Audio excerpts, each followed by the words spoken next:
কিয়ামতের আলামত সম্পর্কে হযরত জিবরাইল আলাইহিস সালাম আল্লাহর নবী সাল্লাল্লাহু আলাইহি ওয়াসাল্লামকে প্রশ্ন করেছেন। হযরত জিবরাইল আলাইহিস সালাম আল্লাহর রাসূলকে বলেন, ক্বালা ফাআখবিরনি আনিস সাআহ। হযরত জিবরাইল আলাইহিস সালাম আল্লাহর নবীকে বললেন, হে মুহাম্মদ, আমাকে কিয়ামত সম্পর্কে বলেন। আল্লাহর নবী সাল্লাল্লাহু আলাইহি ওয়াসাল্লাম তখন বললেন, ক্বালা মাল মাসউলু আনহা বিআলামা মিনাস সাইল। যাকে প্রশ্ন করা হয়েছে তার থেকে বেশি জানেন যিনি প্রশ্ন করেছেন। ক্বালা ফাআখবিরনি আন আমারাতিহা। জিবরাইল আলাইহিস সালাম বললেন, তাহলে আমাকে কিছু নিদর্শন বলেন। ক্বালা আন তালিদাল আমাতু রাব্বাতাহা। আল্লাহর নবী সাল্লাল্লাহু আলাইহি ওয়াসাল্লাম বললেন যে দাসী তার মুনিবকে প্রসব করবে।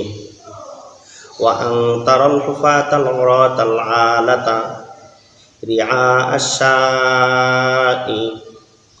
আল্লাহর নবী সাল্লাল্লাহু আলাইহি ওয়াসাল্লাম বললেন, যখন দেখবে যাদের জুতা এবং কাপড় কেনার সামর্থ্য নাই নিজস্ব, রিআ আশ-শাই বকরির রাখাল, ইয়াতাতাওয়ালুনা ফিল বুনিয়ান, এই সমস্ত লোকেরা বড় বড় ইমারত তৈরির প্রতিযোগিতা করবে।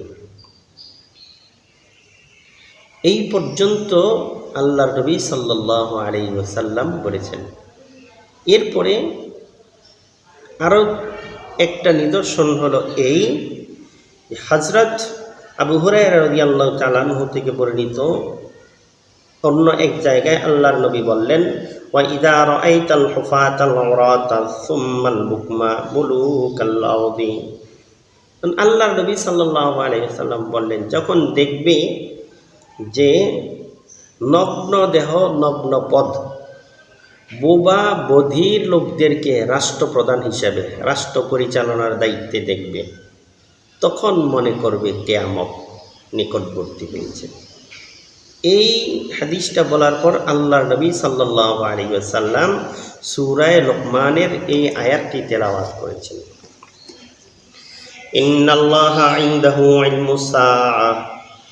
নিশ্চয়ই কিয়ামতের ইলম একমাত্র আল্লাহ পাকের কাছে আছে, অর্থাৎ কিয়ামত কখন হবে সেটা আল্লাহ পাকই জানেন।